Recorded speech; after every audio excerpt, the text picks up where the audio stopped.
Some time later, Joseph was told, "Your father is ill." So he took his 2 sons, Manasseh and Ephraim, along with him. When Jacob was told, "Your son Joseph has come to you," Israel rallied his strength and sat up on the bed. Jacob said to Joseph, God Almighty appeared to me at Luz in the land of Canaan, and there he blessed me and said to me, I am going to make you fruitful and increase your numbers. I will make you a community of peoples, and I will give this land as an everlasting possession to your descendants after you.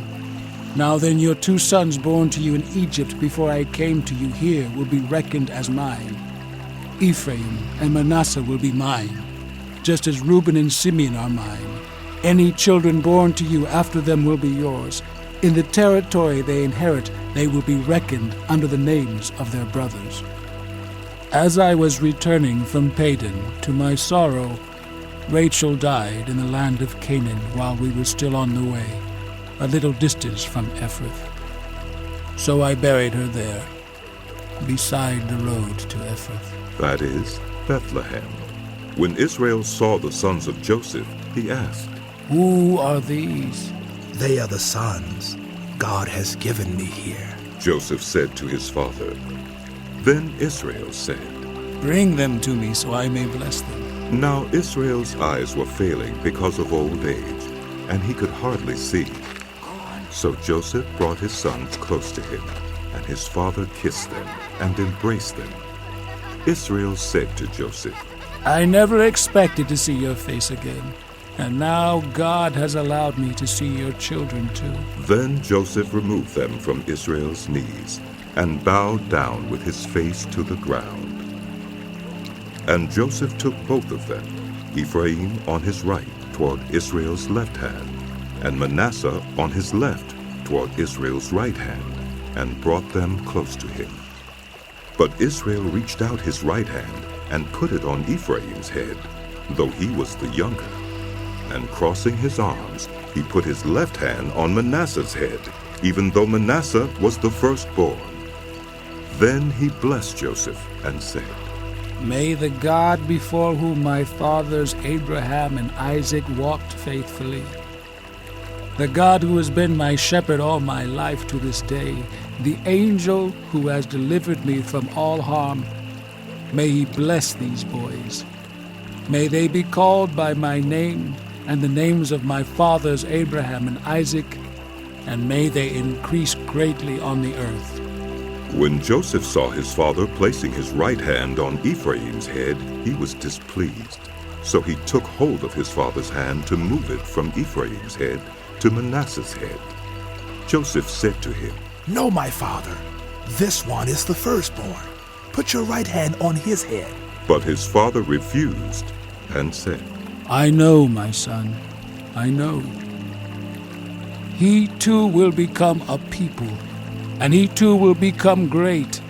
Nevertheless, his younger brother will be greater than he, and his descendants will become a group of nations.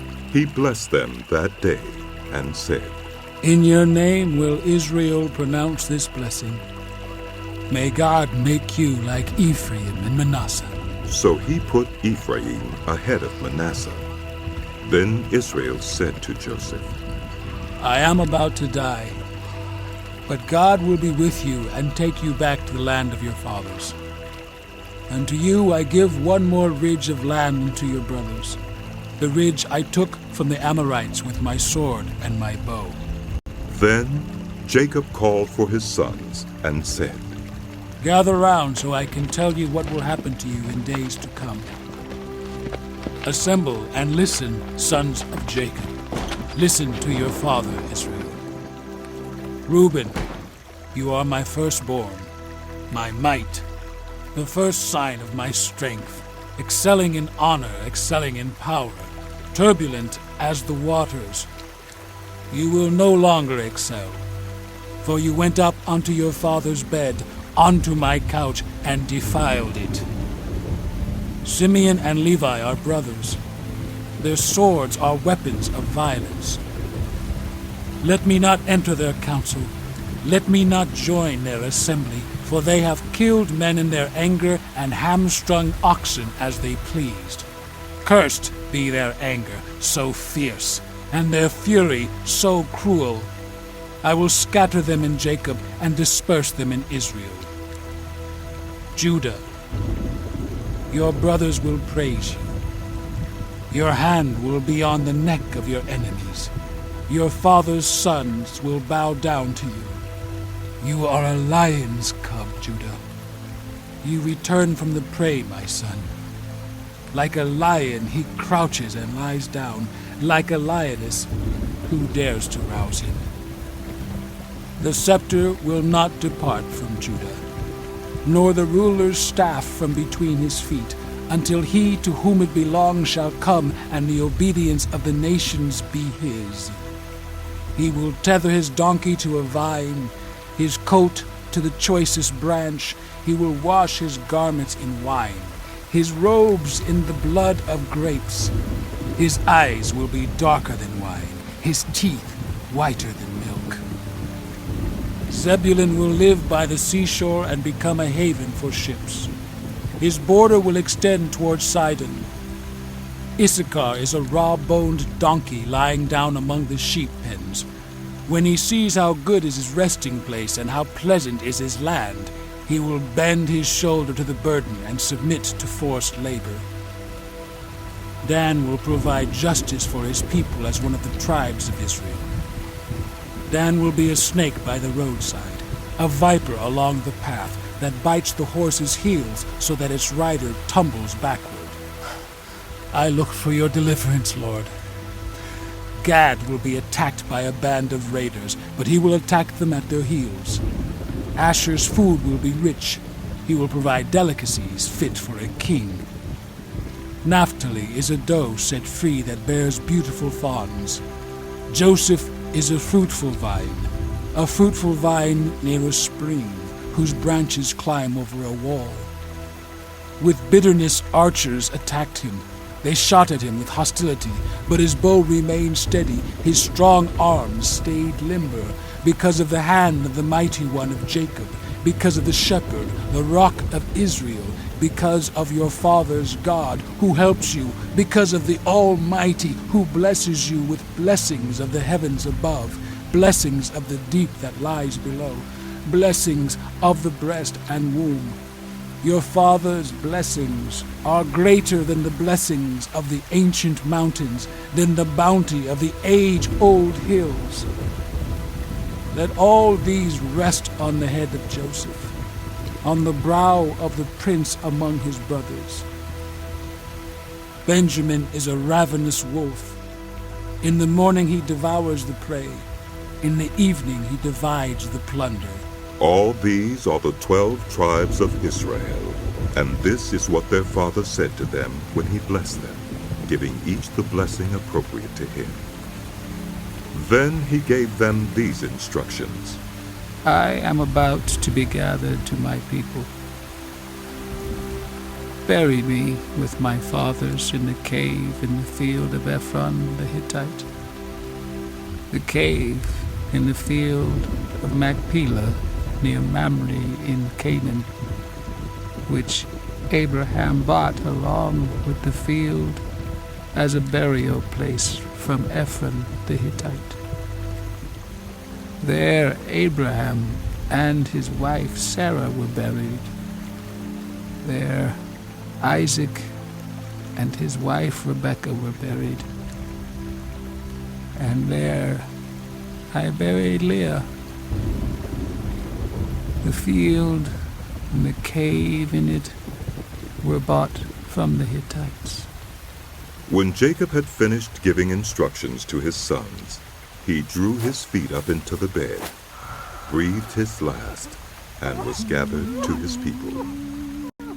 Joseph threw himself on his father and wept over him and kissed him. Then Joseph directed the physicians in his service to embalm his father Israel. So the physicians embalmed him, taking a full 40 days, for that was the time required for embalming. And the Egyptians mourned for him 70 days. When the days of mourning had passed, Joseph said to Pharaoh's court, If I have found favor in your eyes, speak to Pharaoh for me. Tell him, my father made me swear an oath and said, I am about to die. Bury me in the tomb I dug for myself in the land of Canaan. Now let me go up and bury my father. Then I will return. Pharaoh said, Go up and bury your father, as he made you swear to do. So Joseph went up to bury his father. All Pharaoh's officials accompanied him, the dignitaries of his court and all the dignitaries of Egypt, besides all the members of Joseph's household and his brothers and those belonging to his father's household.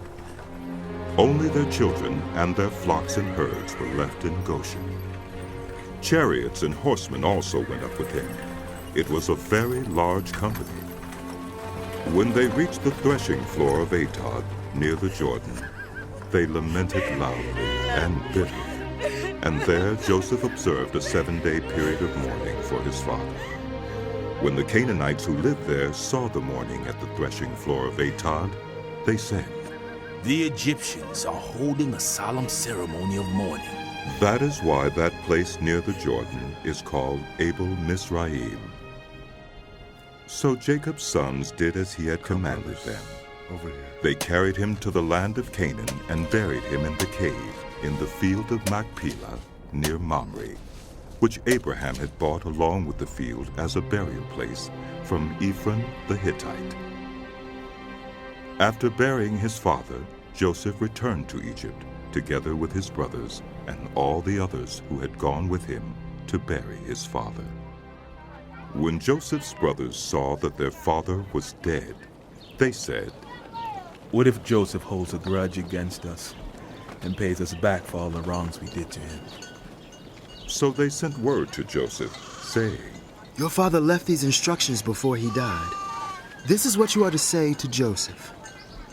I ask you to forgive your brothers the sins and the wrongs they committed in treating you so badly. Now, please forgive the sins of the servants of the God of your father. When their message came to him, Joseph wept. His brothers then came and threw themselves down before him. We are your slaves, They said. But Joseph said to them, Don't be afraid. Am I in the place of God?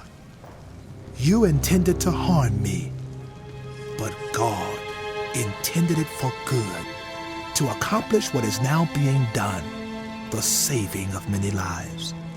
So then, don't be afraid. I will provide for you and your children. And he reassured them and spoke kindly to them. Joseph stayed in Egypt along with all his father's family. He lived 110 years and saw the 3rd generation of Ephraim's children. Also the children of Machir, son of Manasseh, were placed at birth on Joseph's knees.